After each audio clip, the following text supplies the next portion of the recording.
Now turn to Section 4. Section 4. You will hear a monologue. First, you have some time to look at questions 31 to 40.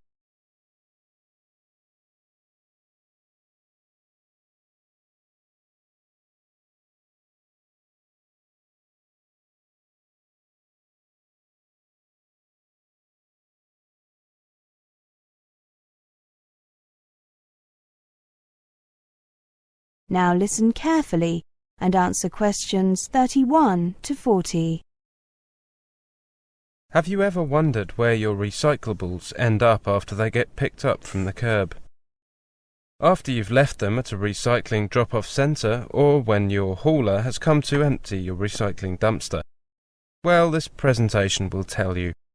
The story begins when a resident places their materials out for recycling in a special bin, brings their recyclables to one of the recycling drop-off centres, or when a business puts their used materials in their recycling dumpster. It is very important that residents and employees properly prepare their recyclables for collection.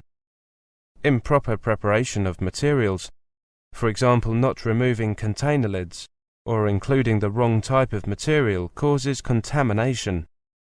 Although some contamination is to be expected and is removed during the sorting process at the processing facility, processors may not accept materials that are heavily contaminated, and these will be disposed of.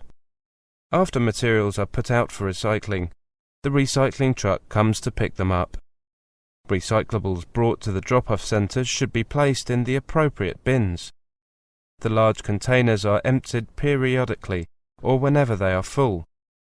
Businesses and multi-family residences collect on the days decided by the property manager. The trucks that collect recyclables from the curb and drop-off centres then drive the materials to a material recovery facility, or MRF. When the trucks arrive at the MRF, they are first weighed at the station to determine the weight of materials delivered to the facility. Next, the trucks proceed to the tipping floor, where they dump their materials. Items are dumped in specific areas to facilitate the sorting process. After the different materials are dumped on the tipping floor at the MRF, they are fed onto different conveyor belts according to the type of material. The materials then proceed up the different conveyor belts and are subject to both manual and automatic sorting. Individuals manually remove any large objects such as a lawn chair or garbage can, along with any contaminants.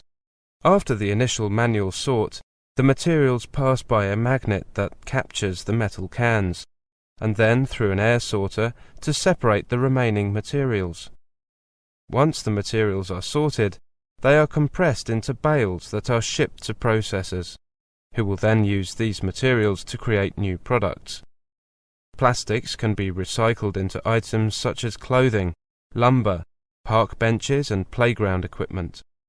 Metal and glass containers are often recycled into new containers, and paper is recycled into new paper products, such as copy paper, toilet paper, napkins and newspaper.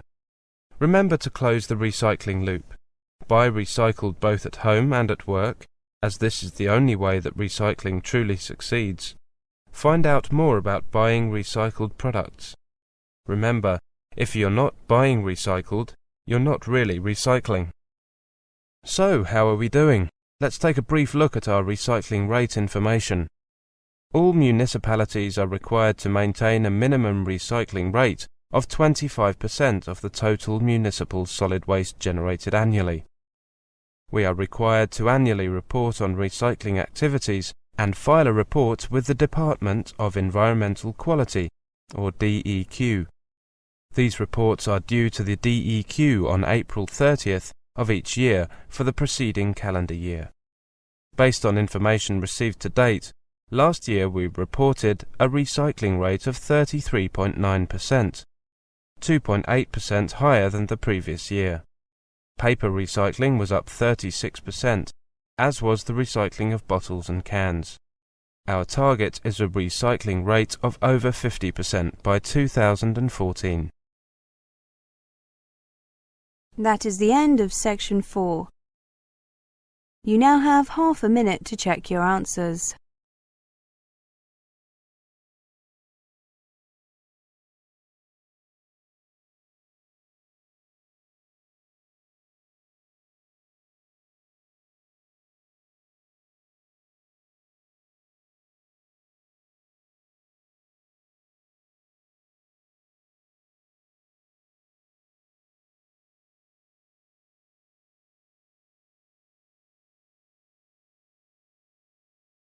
That is the end of the listening test, the IELTS test. You now have 10 minutes to transfer your answers to the listening answer sheet.